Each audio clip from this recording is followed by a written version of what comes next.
साथियों, आप सभी को नमस्कार और ज्ञान मार्केट के कमांडो चैनल में आप सभी का स्वागत है।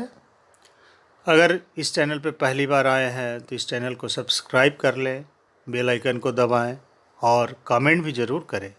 साथियों, इस वीडियो को ज़्यादा से ज़्यादा लोगों तक शेयर भी करें जिससे ज़्यादा तक लोगों तक पहुंच सके। अभी तक कहानी में आपने जाना कि मेरी पार्टी देती है और लियो को बुलाती नहीं है। 2 बार पार्टी देती है, लियो के घर आती है, लियो उसे थोड़ा हटकर बैठने के लिए बोलता है, लेकिन मेरी की स्वाभिमान को ठेस पहुंचता है और मेरी को अपमान का बोझ जैसा प्रतीत होता है। मेरी कुछ शब्द ढूंढ रही थी, आगे जानते हैं कहानी पार्ट 6 में। मेरी के स्वाभिमान को अब वाक ढूंढे मिल गए। तीखे स्वर में बोली, तुम बहुत छोटे हो, बौने हो, तभी ऐसा अपमान किया तुमने। वो लियो को कहती है। लियो धीरे धीरे हट गया, बोला, मेरी संसार में यही 2 बातें मैं सह नहीं सकता। ऐसी बातें कभी होठों पर मत लाना। तुम अधपतन की ओर जा रही हो, तभी चेतावनी देनी चाहिए थी, लेकिन उसके बदले में ऐसी मर्मांतक बातें। मेरी और भी क्रुद्ध हुई। अधपतन की ओर कैसे गई मैं, वो पूछती है लियो से। मुझे तो ऐसा ही लगा। भद्र परिवार की नारी, विशेष रूप से तुम, एकांत में इतनी रात तक आमोद प्रमोद करती रहो, यह मुझसे सहा नहीं। लोग भला क्या कहेंगे, ये मेरी कह रहा है, मेरी को लियो कह रहा है। फिर लोगों की चर्चा, ये मेरी कहती है। मेरी बल पड़ी, लोग कुछ भी ख्याल नहीं रख करते। तुम्हें अभाव के दिन देखने पड़ रहे हैं, पर मुझे किस बात की कमी है जो समाज से छिप कर रहूं? तनिक विद्रूप सी हंसी में हंसती हुई पुनः बोली, पिता मेरे लिए अभिशाप नहीं छोड़ गए। जो सुख कर है, वांछित है, वह सब दे गए हैं।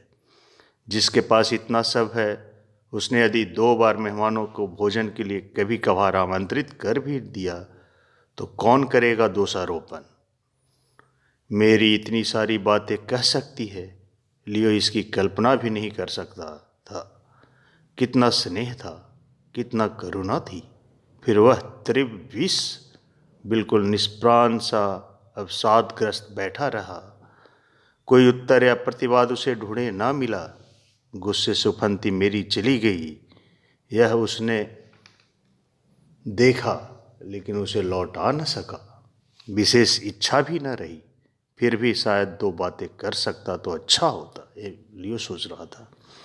अपने कमरे में पहुंचकर मेरी रुमाल से अपना मुंह ढांक कर सोफे पर बैठ गई। सारा शरीर बुरी तरह तप रहा था। तभी नौकर ने आकर कहा, चार्ल्स प्रतीक्षा कर रहे हैं।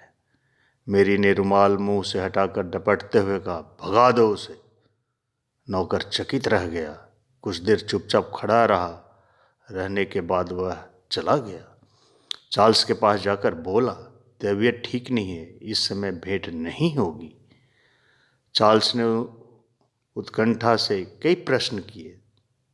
कब तबीयत खराब हुई, कैसे हुई, कब तक ठीक होगी?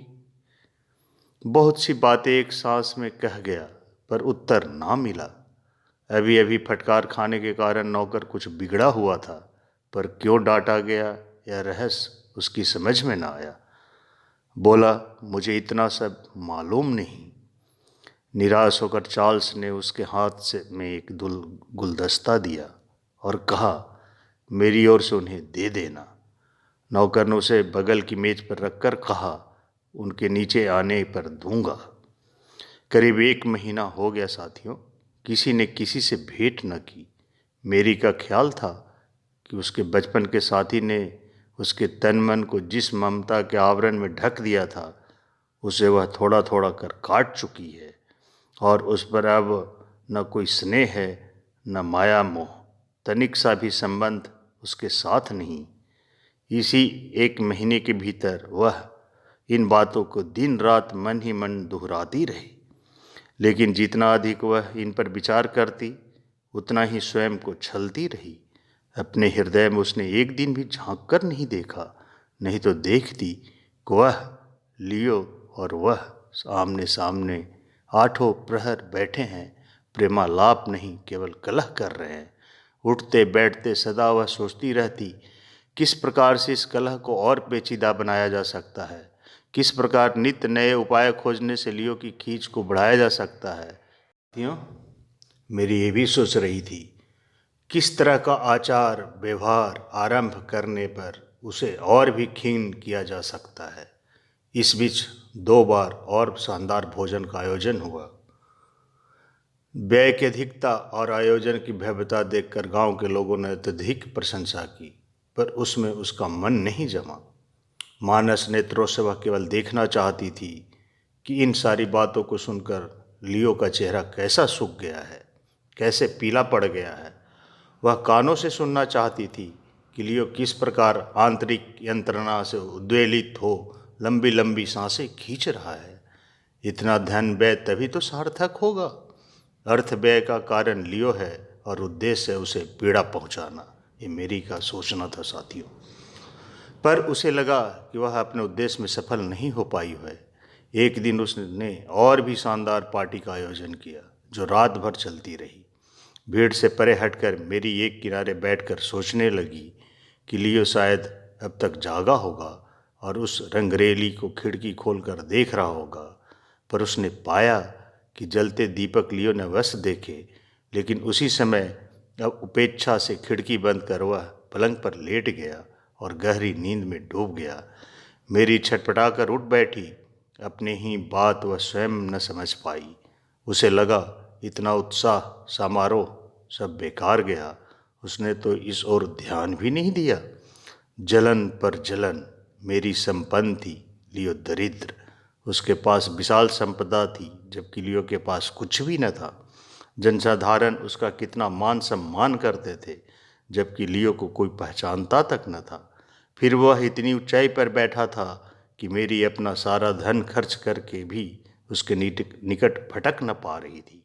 उसके रूप यौवन और धन दौलत के चरणों के तले कितने लोग प्रतिदिन आकर सिर झुका रहे थे, स्वेच्छा से बिना मांगे अपने को बेचने के लिए। साथियों, इस वीडियो को यहीं पे विराम देते हैं और आगे की कहानी आगे पार्ट में जाएंगे। आप हमारे वीडियो को लाइक, कमेंट और शेयर ज़रूर करें। थैंक्स दोस्तों, thanks for watching this video.